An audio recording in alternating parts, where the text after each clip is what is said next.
Ada acara roha, maulid, libur majelis. Nggak ada waktu aja. Hadir bawa semua ke Habib Abu Bakar. Ada hallnya imamen libur. Kalau ada majelis malam minggu kok masih buka, nggak tahu picak itu mungkin yang khodibul majelisnya. Pengajian libur, nggak boleh. Kalau ada kabib lagi di hall, ada pengajian. Itu namanya matane picak. Betul apa tidak? Ada nggak orang ngomong begitu? Pangkat dia itu apa ngomong begitu? Pangkat dia apa kiai? Bukan. Bisa ngaji Fathul Qorib? Enggak. Suruh nasrif fa'ala fa'ala fa'alu fa'alat fa'alata fa'alna, enggak bakal bisa. Suruh ngelal qala aslu qawala ala wazni fa'ala, enggak bakal mampu. Suruh menghafal al-qawaid al-fiqhiyah, enggak bakal bisa. Lalu pangkatnya apa? Itu orang dia mau di hall buyutnya dia, kita mau ngaji, tidak boleh pengajian, bahkan jamaahnya suruh hadir ke sana, katanya barokah. Barokah naon ngajin teu apa teu? Barokah apa dapatnya di sananya? Dikasih perukunan sholat? Enggak. Kadang-kadang enggak sholat, sunatan. Manggil kiai lagi. Pas besar dia dikasih rizki sama Allah, duitnya miliaran, ngasih alfatnya ke Habib. Terus yang ngajarin kita sholat, yang ngajarin kita wudhu, kiai kampung di musola-musola kecil, di masjid-masjid. Kadang dia yang ngajar, kadang dia yang bawa kue, dia yang bikin kopi kiainya tuh. Tapi Masya Allah, sesudah kenal lama Habib, dia lupain guru orang-orang yang telah berjasa dalam hidupnya sejak dalam kandungan. Kadang-kadang dia yang ngomong, ini malam ini ada hallnya Habib, pengajian libur, nggak boleh. Kalau ada Habib lagi di hall, ada pengajian, itu namanya matane picak. Betul apa tidak? Ada nggak orang ngomong begitu? Pangkat dia itu apa ngomong begitu? Pangkat dia apa kiai? Bukan. Bisa ngaji Fathul Qorib? Enggak. Suruh nasrif fa'ala fa'ala fa'alu fa'alat fa'alata fa'alna, enggak bakal bisa. Suruh ngelal qala aslu qawala ala wazni fa'ala, enggak bakal mampu. Suruh menghafal al-qawaid al-fiqhiyah, enggak bakal bisa. Lalu pangkatnya apa? Itu orang dia mau di hall buyutnya dia, kita mau ngaji, tidak boleh pengajian, bahkan jamaahnya suruh hadir ke sana, katanya barokah. Barokah naon ngajin teu apa teu? Barokah apa dapatnya di sananya? Dikasih perukunan sholat? Enggak. Kadang-kadang nggak sholat, betul apa tidak? Kadang-kadang kumpul sholat maka agak, jangan betul-betul tuh dekat keraton masih ada.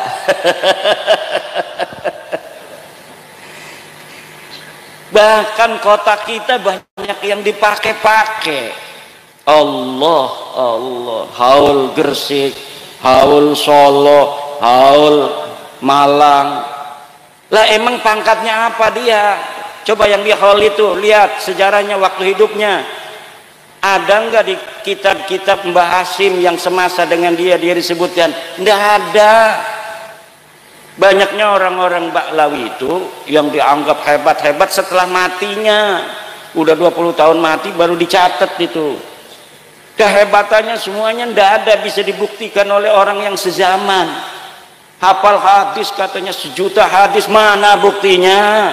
Lu nggak ada, orangnya udah mati. Mungkin ada nggak kalau dia pakar hadis? Kitabnya mungkin, sanadnya dari siapa?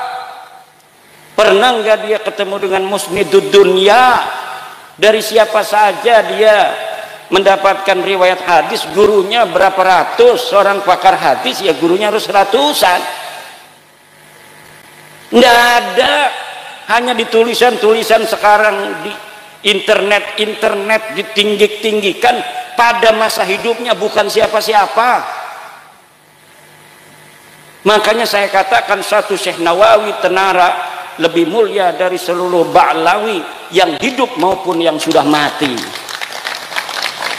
Satu kiai Indonesia, Syekh Nawawi Tenara, lebih mulia dari seluruh habib di dunia, baik yang masih hidup maupun yang sudah wafat. Dengan Syekh Mahfud Turmusi pun saya berani katakan bahwa Syekh Mahfud Turmusi lebih utama dan lebih mulia di sisi Allah dari Ba'lawi, seluruh Ba'lawi yang ada di dunia, baik yang hidup maupun yang meninggal dunia. Bahkan peci hitamnya Syekh Nawawi itu lebih mulia dari seluruh sorban-sorban ban Vespanya Ba'lawi, baik yang masih hidup maupun yang sudah meninggal dunia. Sarungnya Syekh Nawawi Tenara, sarung yang murah itu, yang linting, lebih mulia dan lebih utama dari seluruh jubah sorban-sorbannya dan lapisan-lapisannya dari para kabid Ba'lawi itu. Saya berani kalau misalnya ada malaikat yang suka tugasnya itu menghitung, hisab, ayo dihisab, dia suka membanding-bandingkan, makanya saya banding-bandingkan sekarang. Mereka itu sukanya membanding-bandingkan. Sayyidina Syekh Abdul Qadir Jailani dibandingin dengan Abdul Al-Haddad, dengan Faqih Muqaddam. Katanya Faqih Muqaddam lebih hebat daripada Syekh Abdul Qadir Al-Jailani. Kalau Syekh Abdul Qadir Al-Jailani dia terkenal di dunia, maka Faqih Muqaddam nanti dia akan lebih tinggi derajatnya di akhirat daripada Syekh Abdul Qadir Jailani. Dari mana dia tahu? Syekh Abdul Qadir Jailani katanya pangkatnya kalah nanti di akhiratnya oleh Faqih Muqaddam. Siapa Faqih Muqaddam? Apakah orang, apakah bukan? Faqih Muqaddam katanya imam. Saya teliti di kitab-kitab, katanya dia wafat 653 Hijriah. Kitab-kitab sudah banyak ditulis di Yaman yang nyebutin nama ulama-ulama Yaman, ulama-ulama Tarim disebutin.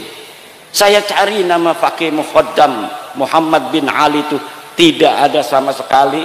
Pada tahun 653 orang bernama Faqih Muqaddam. Tapi kibin-kibin kan hadaratnya la hadrati Sayyidina wa Maulana Faqih Muqaddam, ya Faqih Muqaddam. Faqih Muqaddam dipanggil nggak ada kok. Saya bisa membuktikan dia tidak ada. Saya nggak bakal berani ngomong begini kalau saya tidak bisa membuktikan bahwa Faqih Muqaddam tidak ada pada masanya. Tidak ada. Lalu gimana tuh kiai kok bisa ada? Ya Sangkuriang tahu? Sangkuriang, Superman, tahu? Batman, Gundala, nggak ada orangnya. Tapi kemudian anak-anak kita hafal. Coba idola kamu siapa? Superman, Batman, Gundala, Spiderman, Doraemon. Kalau dulu Sangkuriang, Kamandanu, Angling Dharma, tak kayak tadi Angling Dharma tuh, itu belum ditemukan bukti sezaman. Saya baca dalam sejarah Bojonegoro, kalau Bojonegoro di Banten, di Bojonegoro, bahwa para pakar-pakar Bojonegoro belum menemukan bukti sezaman betulkah dulu di Bojonegoro ini ada Angling Dharma. Tetapi itu adalah sebuah kekayaan kebudayaan daripada Bojonegoro. Sama seperti di daerah Jawa Barat dikenal dengan nama Sangkuriang. Dikenal dengan nama di sana siapa lagi itu tokoh-tokoh yang diciptakan dalam versi kebudayaan untuk menjadi inspirasi bagi anak-anak muda pada zamannya. Itu banyak sekali diciptakan tokoh, dan tokoh-tokoh semacam itu lalu kemudian ada yang ngaku-ngaku keturunannya. Orangnya diciptakan, sekarang orang ada yang ngaku turunan Superman. Saya masih turunan Superman. Mengenai Arjuna, apakah betul Arjuna punya anak namanya Parikesit? Betul, dalam dunia kebudayaan, pewayangan, Parikesit mempunyai anak namanya Abimanyu. Abimanyu mempunyai anak namanya Yudhoyono. Saya tahu Yudhoyono, presiden dulu. Kemudian Yudhoyono punya anak namanya Grendoyono. Grendoyono nama Pramesti. Pramesti punya anak namanya Angling Dharma. Adanya di Kali Tidu. Itu legendanya. Perlu untuk bukti sezaman untuk diyakinkan bahwa betul Angling Dharma pernah ada di Kali Tidu. Fakih Muqaddam membutuhkan itu, sudah 3 tahun dicari, nggak ketemu-ketemu.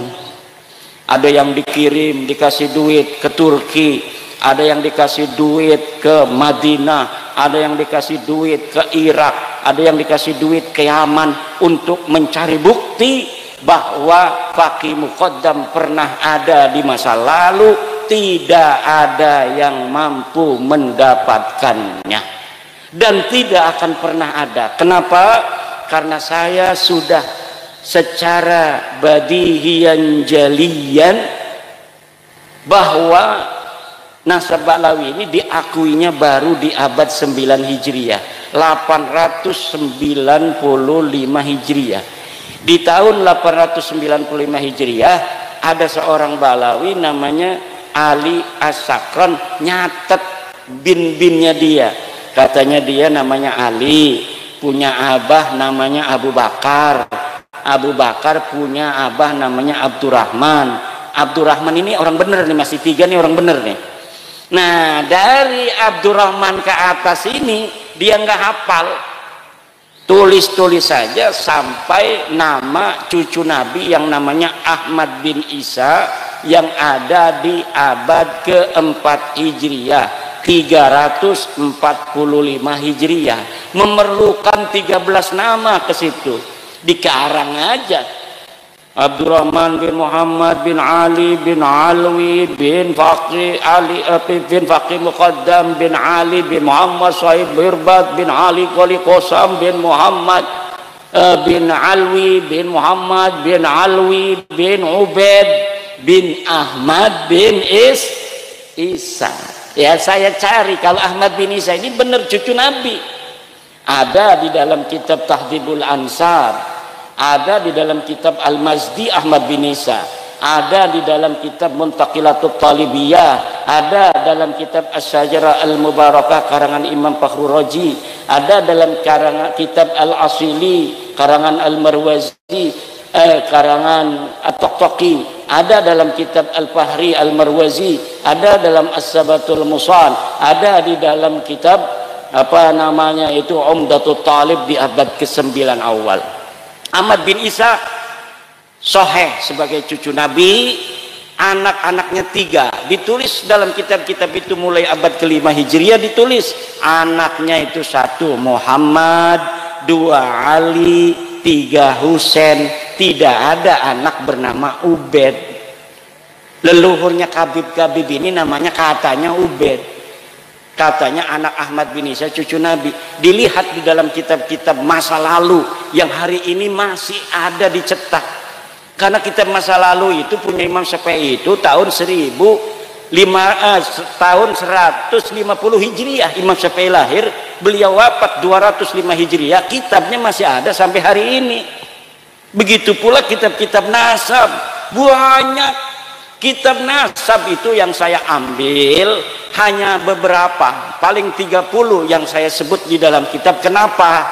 Karena itu yang menyebut Ahmad bin Isa. Yang lain itu keluarga lain, jadi nggak perlu untuk saya sebutkan. Kalau disebutin semua 200 kitab nasab dan sejarah bapak-bapak dan ibu-ibu. yang semuanya memperkuat dan membatalkan nasab Habib sebagai keturunan Nabi. Lalu mereka marah-marah sama saya.